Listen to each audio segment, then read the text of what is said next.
33. The Art of Letting Go. Alan Watts' Final Lesson. There is a particular kind of exhaustion that has nothing to do with a lack of sleep. It's a weariness of the soul, a deep fatigue that comes from holding on. You know the feeling. It's in your shoulders, a tension you carry from the moment you wake up. It's in your jaw, clenched just a little too tight. It's the subtle, persistent hum of effort required to keep all the pieces of your life in their designated places.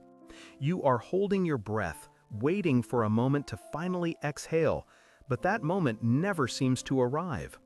You feel like a juggler with not 5, not 7, but 100 delicate glass balls in the air, and you have come to believe that your entire worth, your very existence, depends on keeping every single one of them from shattering on the ground.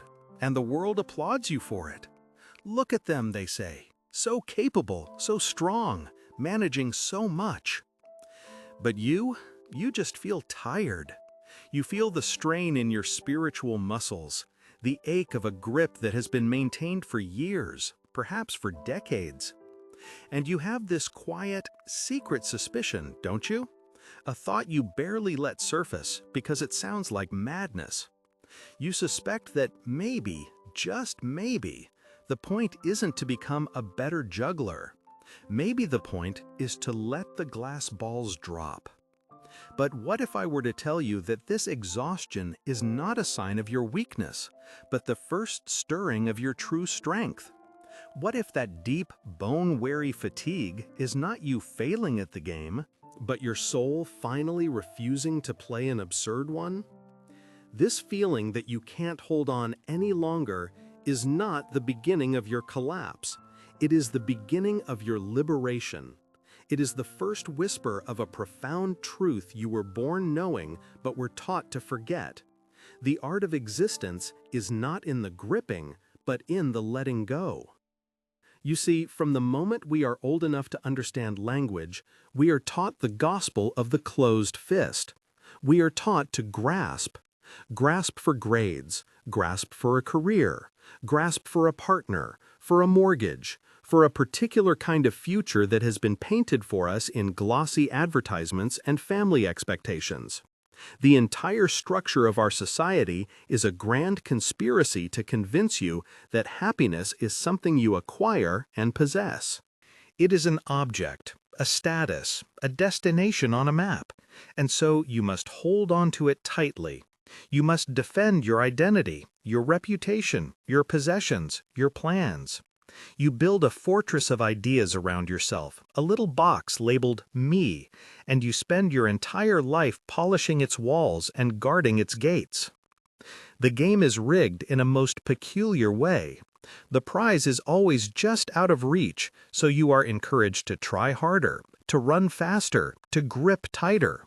The culture is a frantic dance of people showing each other what they are holding. Look at my job title. Look at my new car. Look at my perfectly curated vacation photos. We are all holding up our treasures for others to see, but our hands are trembling from the effort. And the silent, unspoken rule is that you must never, ever admit that your arm is aching. You must never confess that you are exhausted from the weight of the very things you fought so hard to obtain. Your pain, that specific, nagging sense of meaninglessness you feel even when you succeed, is a perfectly sane reaction to this collective madness. It is the honest protest of your nervous system against the pretense. Your anxiety is not a chemical imbalance. It is the natural alarm that sounds when you are trying to control the uncontrollable.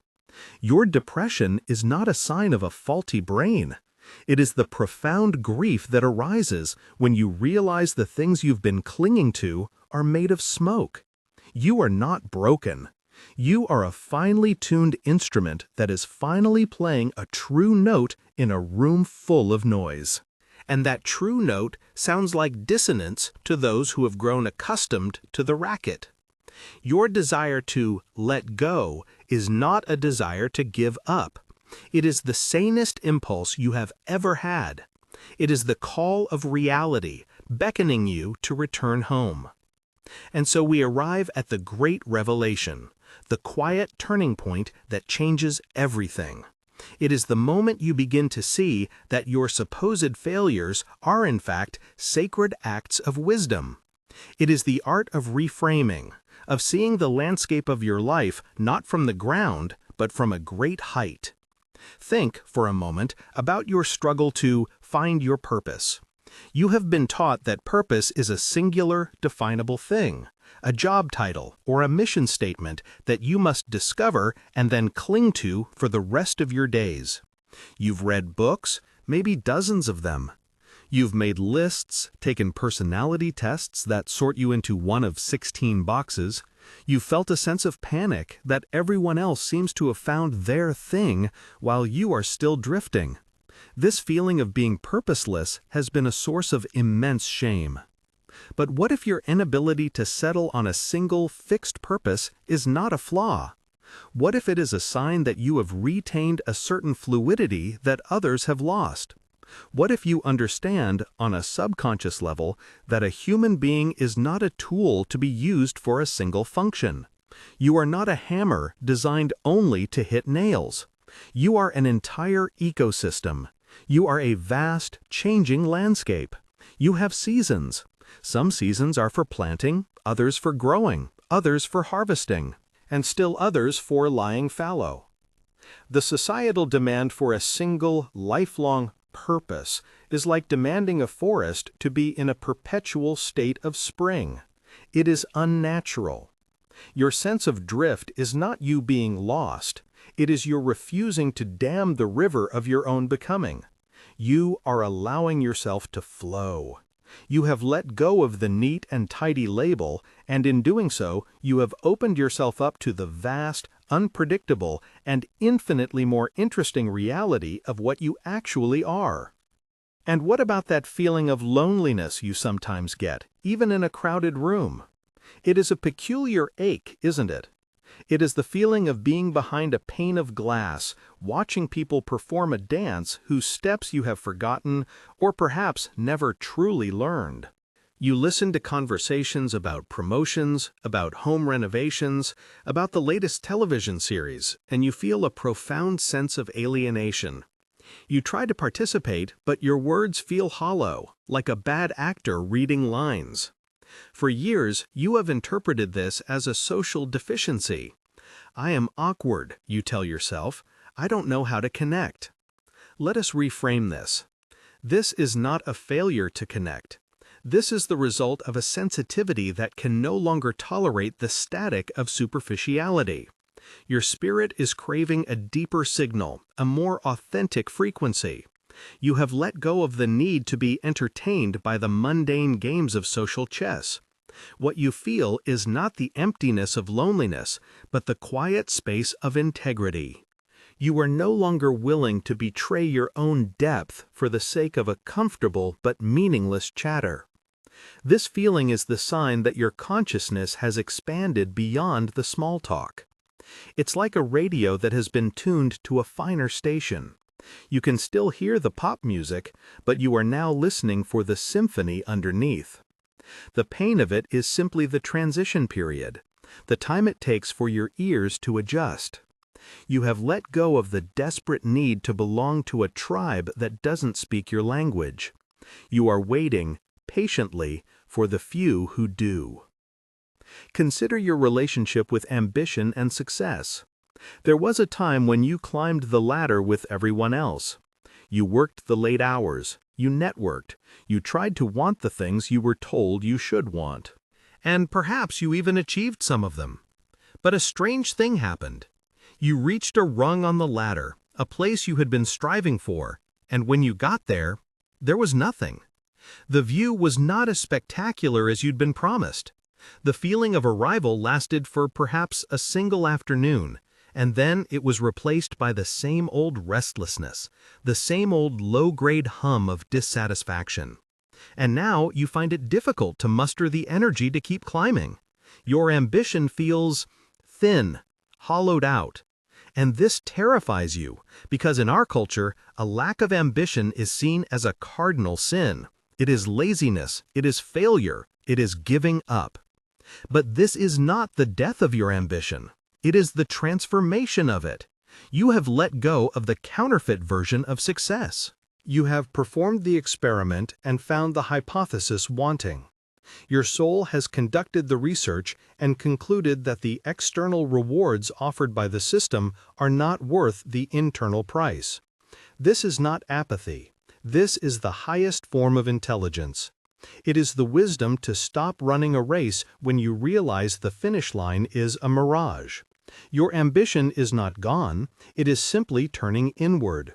It is becoming the ambition to be present, the ambition to be kind, the ambition to understand the nature of your own mind, the ambition to experience a single moment of your life without the filter of wanting something more from it.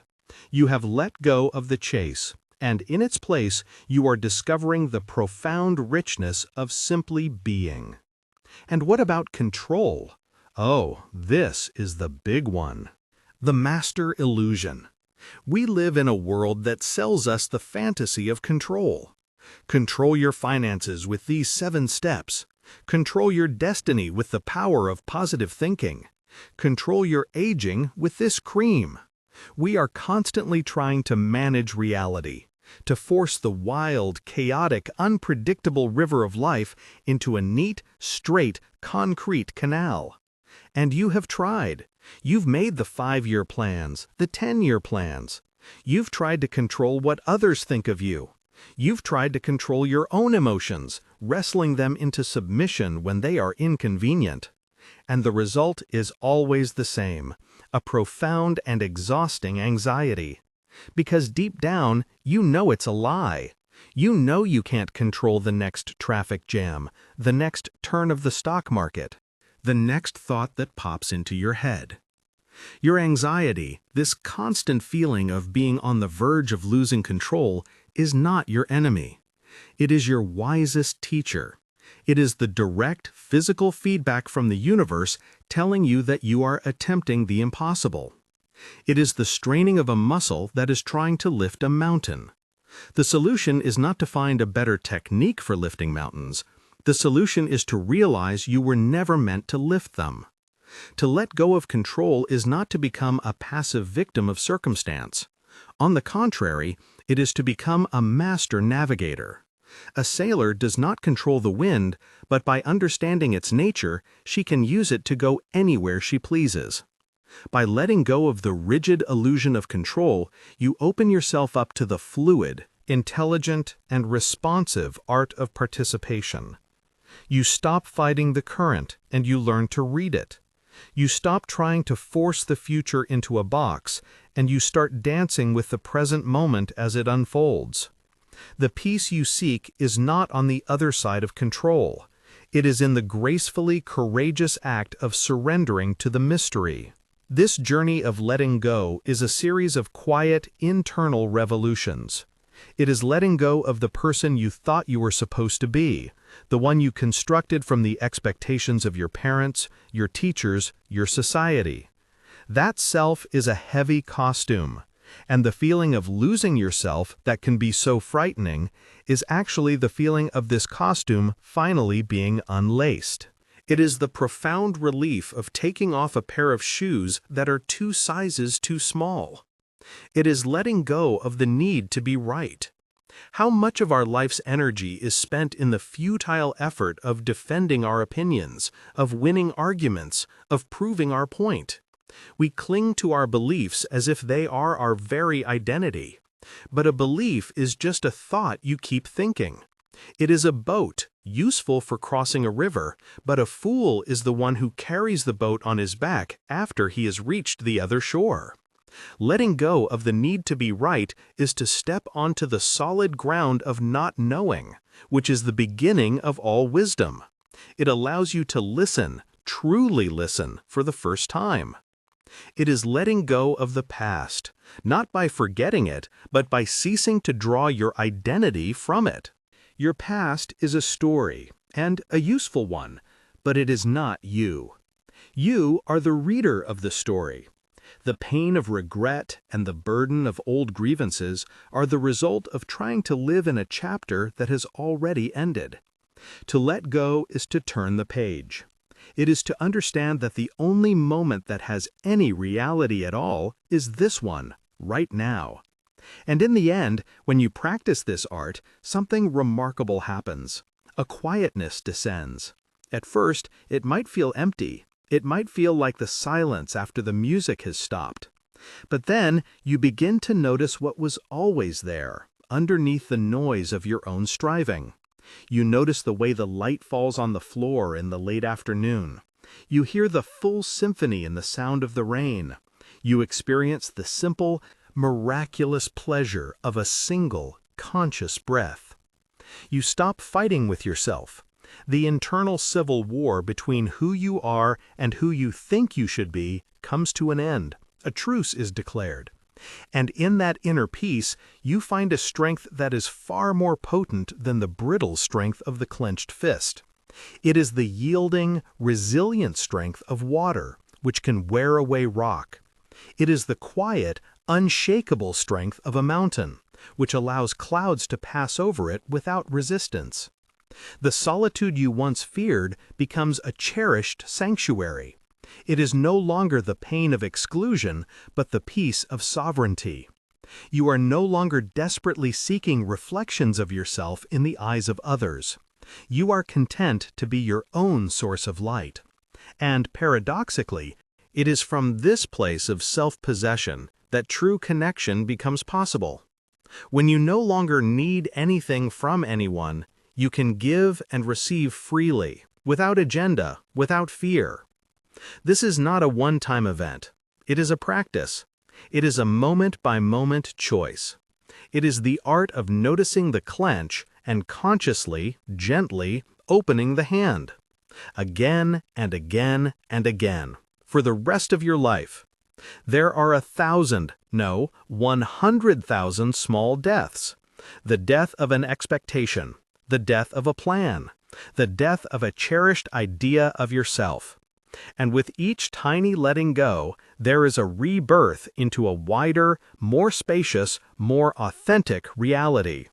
So, the next time you feel that old, familiar tension creeping into your shoulders, that exhaustion of holding it all together, don't chastise yourself. Don't see it as a failure. See it as a reminder, an invitation from life itself. Stop for just a moment, take a breath, and ask yourself, with all the gentleness and curiosity you can muster, what am I holding onto so tightly? And what might happen if, just for this single precious instant, I let it go?